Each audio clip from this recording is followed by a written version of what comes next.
Alright then guys, welcome back to the Sandgrounders glory. We'll load it up and get into the game.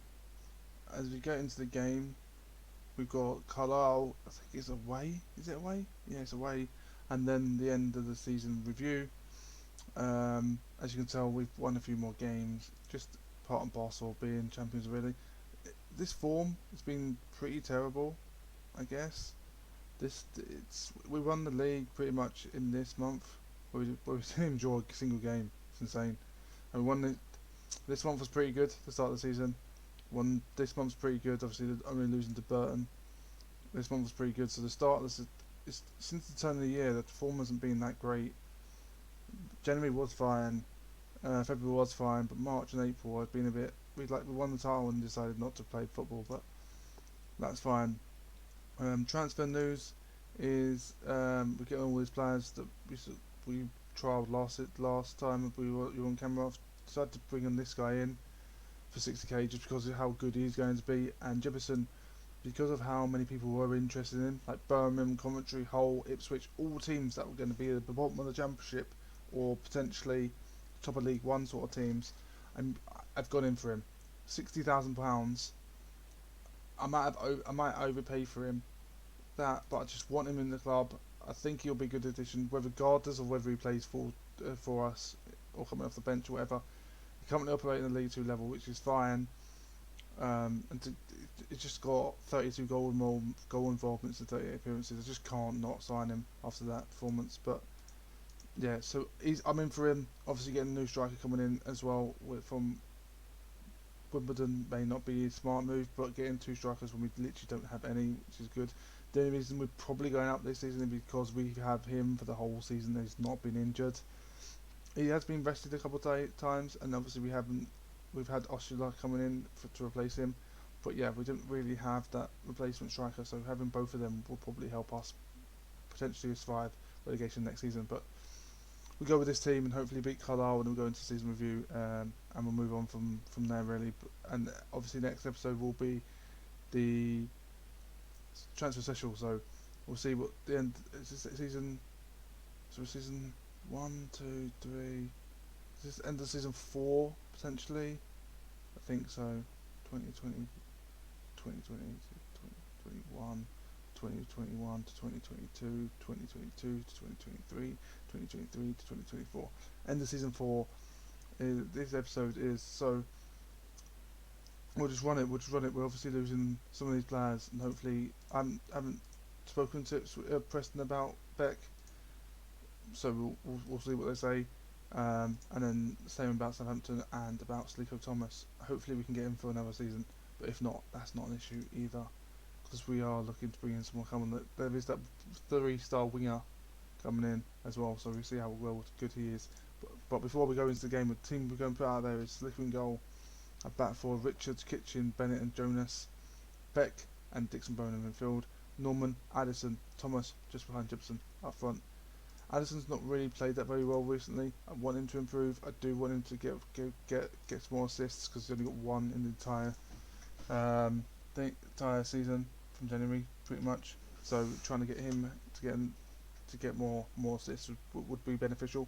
I don't think he will be starting for us next season. I think we'll be looking to get a new attacking midfielder, if not a new defensive midfielder coming into the next season. So hopefully we can do something about that. But I think he'll be somebody that will be in rotation going forward. So hopefully we can recoup some of the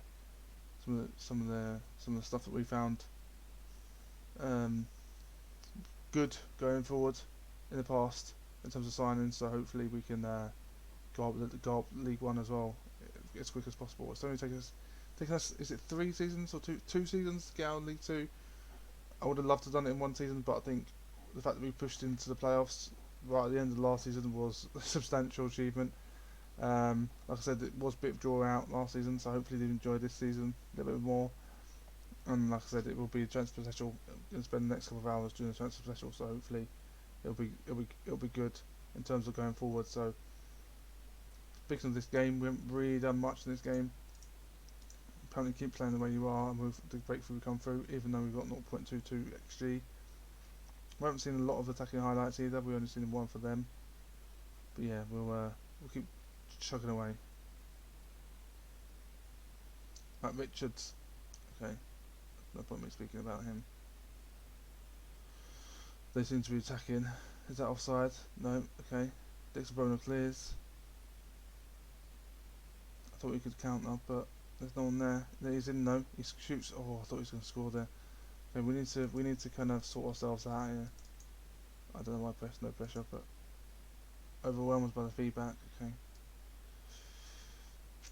And we have Opong for his last appearance. I will not be signing him back. I will not be signing Jonas back. It's just Thomas and Beck. Like I say, Jefferson's. I'm in for Jefferson, so we'll see what happens with him. Carroll. Oh yeah, Carroll plays often, so Tazdemir. Come on, son. Come on, son. Come on, son. Right, 60th minute. I did the subs prematurely a bit. We just drop a demand more on them. How well they've been affected by that? 3 people have been motivated and 1 person's been pressured. Okay. Little bit weird because it is Carlisle, which would just expected us to kind of beat, so a little bit weird. I did think I took Thomas off, but we've got another sub. I thought I took Thomas off and for coach. I thought I did do that, but yeah, maybe not. Just a limp 0-0 draw at the end of the season, which is a little bit worrying. Not worrying, but a little bit upsetting, demoralising. Happy with that performance? I'm not, but it motivated the players, so we'll go into that. Let's see if we get budgets as well for next season. We thought 27,000. Bradford City fought into National League. Who you wanted by? Crawley Reddin. He's a left back. He actually looks pretty decent, to be fair. We'll drop a scout on him. Have we got any? No, I don't really want to make anyone else. Oldham. I've dropped into that as well. Just scout that guy as well. Roll through. 16 trials finish. Oh, that's the youth intake, isn't it? Yeah, they weren't good enough. Here is the beaten next week. Okay. Alright, end of season review for the 2023-2024 season. New rivals. Signing of the season has to go to Owen Dale. Really? Really? Okay, that's interesting. Is it? Who's signing the? No, who's signing the season?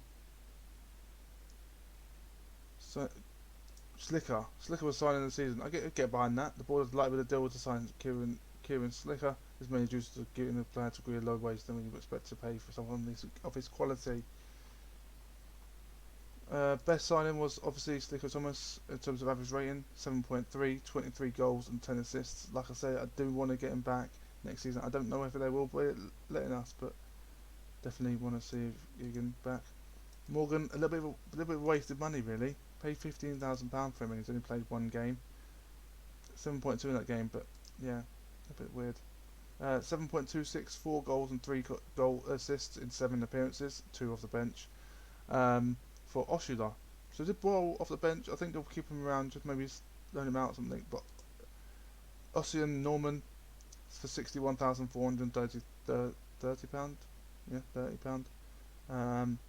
40 appearances, 18 goals and 11 assists. That's 29 goal contributions in 40 games. So I'm not upset about that.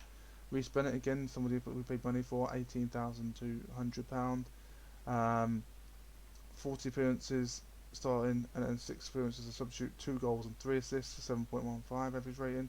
So yeah, 14 goals for Ricoj and 12 assists, and we got 30 goals for Jefferson and 8 assists. It's pretty good going for those players. Obviously all these players came in. Oh, he got 4 assists and 14 appearances, but only an average rating of 6.68. So maybe looking into moving them on in terms of loan moves, but yeah, maybe not. Okay, so the board expectation was to avoid relegation. We finished first. Average rating was 3,007. Average home attendance, 3,734, 67%. Daniel Jefferson for 25 goals, and obviously a plus. The board are delighted the team have won the League 2 this season. So that's obviously the competition results. us with 104 points, which is a new record, by the way. The old record was 102, so we got a new record in terms of this save for League 2. FA Cup reached the second round minimum. We reached the third round. Still, Thomas was the top goal scorer for us in that, and obviously losing to Preston was annoying. Reached second round minimum. Couldn't do that. First round knocked out by Wigan Athletic. Yeah, I don't know what more to say about that. We didn't win. And then the 3-3-2s at the end of this competition was hilarious. But apart from that, finished as the final in the Pat Jones Trophy. They wanted us to be competitive. We did end up coming second, or runners up, as they say. Moments to remember.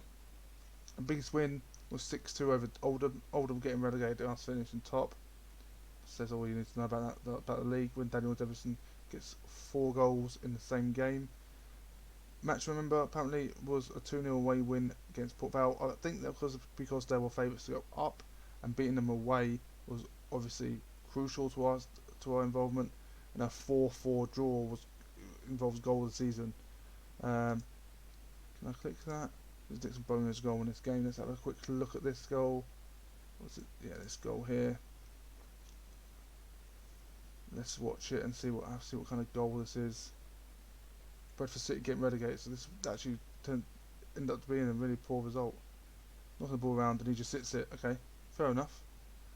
Hitting the ball around, passing the ball around very nicely, and hits it from range. Goes in.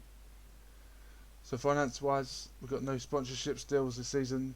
We were 1.5 star. We have now still 1.5 star. The club reputation has not changed over the past season, even though I think it should have. So we've gone up in terms of sponsorships. We've got 66,000 from 25,000. Our broadcast revenue has gone down, but albeit by a little bit, from 331 last season to 318,000 this season. The corporate and hospitality we got this season was 66,000. Obviously last season was 53,000. Competition prize money was a substantial improvement. We only got 11,000 last season.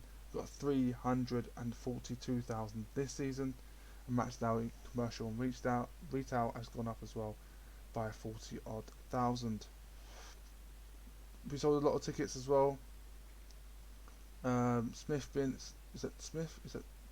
I think that's Corey Smith's top one. Dale, Vicoj, Tasdemir, and the other Smith getting the top 5 shirts sold. Southport's best 11 this season. Slipper and Goal played 56 games.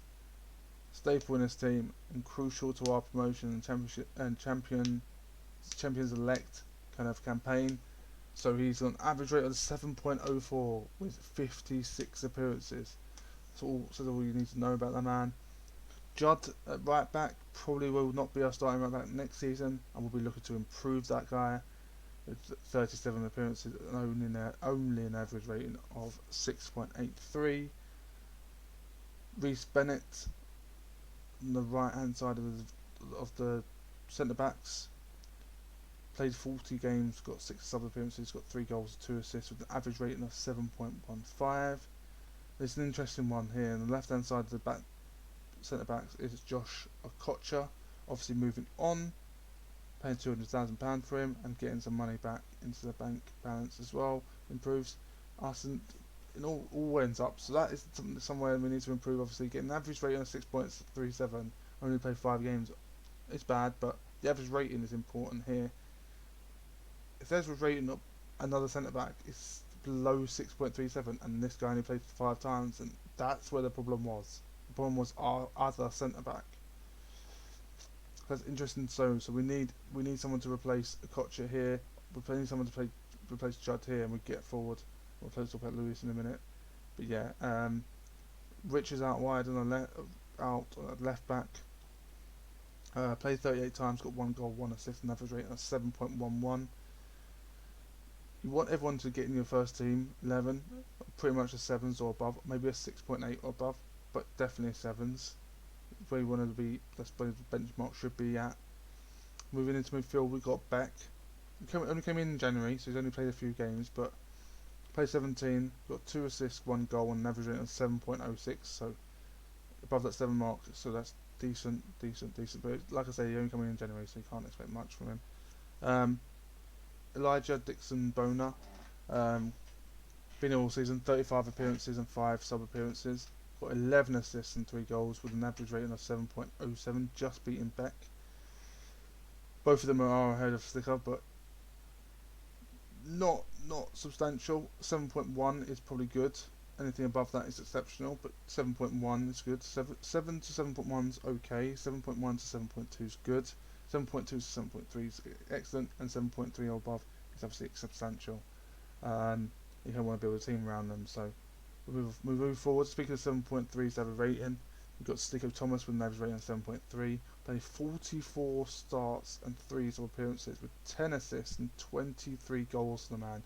33 goal involvements in 44 appearances, or 47 appearances.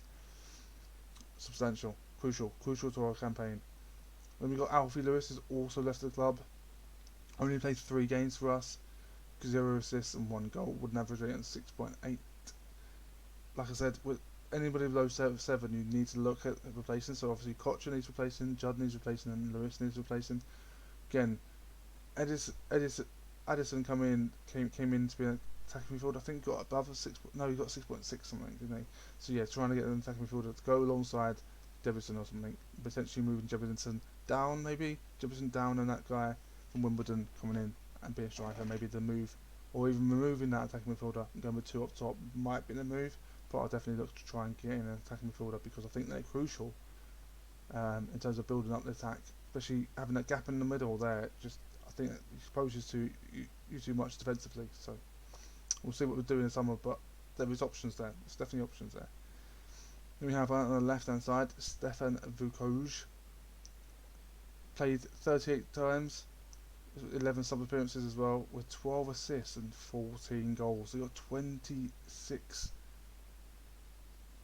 goal involvements. I don't know why he beats Norman there. I don't know why Vukoj doesn't go in the middle, and then Norman comes out on the left. Potentially that might be something to look into. But yeah, with an average rating 7.13, cannot argue with that. Definitely important to us as well. And the man himself, Daniel Jebison, 46 starts and 4 sub appearances with 8 assists and 30 goals, and an average rating of 7.11. So here is the accolades then. I won the Manager of the Month for February. Fans Player of the Season went to Slicker Thomas, and Young Player of the Season as well. Signing Season went to Kieran Slicker, as we've seen. Goal Season obviously went to Elijah Dixon Boner, as we've also seen. Top scorer Jefferson. Most assists for Vukoj. I'm not saying. The most man of the matches also went to Vukoj, and most highest average rating went to Thomas. Record breakers. Highest transfer fee paid was £61,430. Went to Ossian Norman. Highest transfers received for Joshua Kocher, £200,000. And then oldest goal scorer Jake Carroll at 32 years and 194 days. History in the making then. Your hard work and effort paid off on the pitch, and such a feat didn't go unrewarded at our end of season award ceremony. Champions, and it's a Spurs season for the Sandgrounders, who exceeded expectations throughout the campaign and claimed a deserved title. Finished that. Best overall legend, Slicker fits straight into that as well. Anyone else? Jefferson comes in midfield, which is a little bit weird. Thomas goes out on the right hand side. Norman goes out onto the left. I think Vukoj in the middle, which is what I expected to see in this season review. But we'll move on. We've got budgets yet. We haven't got budgets. We haven't got budgets at all. But I'm going to do this. I'm going to sign Daniel Jefferson, even though we were paying a little bit more than we should do. I don't want to.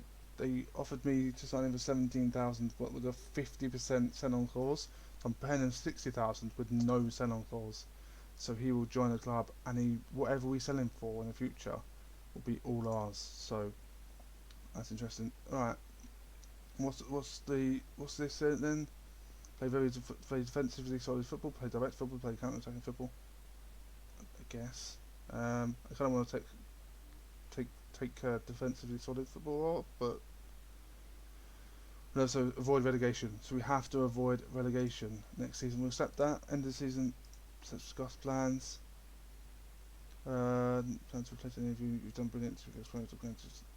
Nope. Jeez, I just read them all. You've done brilliant to get us promoted this season. Deserve a good break. Hopefully when you get back there with some news faces around the house. Nope. It's a with the promotion, you've earned all the right to test yourself at the next level and have faith in you'll be able to get forward and you'll going to next season. Yeah, yeah, that's absolutely fine. All of them go away happy, say the right thing, and then they all go swanning off to wherever they go for their end of season party. So let's have a look at who got relegated from League One then. So Lincoln, Cambridge, Newport, and Oxford. So look at John going to beat Anakin, 30-year-old. Newport, Ben Elliott. Scout him. Cambridge, Adam May. Scout him. Lincoln, Eden. Scout him. Is he worth 46,000? Oh, because his contract's up. Oh, interesting. Eden. Teo Eden. What's Eden this week? Anyway, enough about puns. We'll be back next time for episode 33 will be the transfer special. But thank you very much for watching for the end of the season awards for the 4th season in a row, and I look forward to League One football next time you see this. But until then, I'll see you later. Bye bye.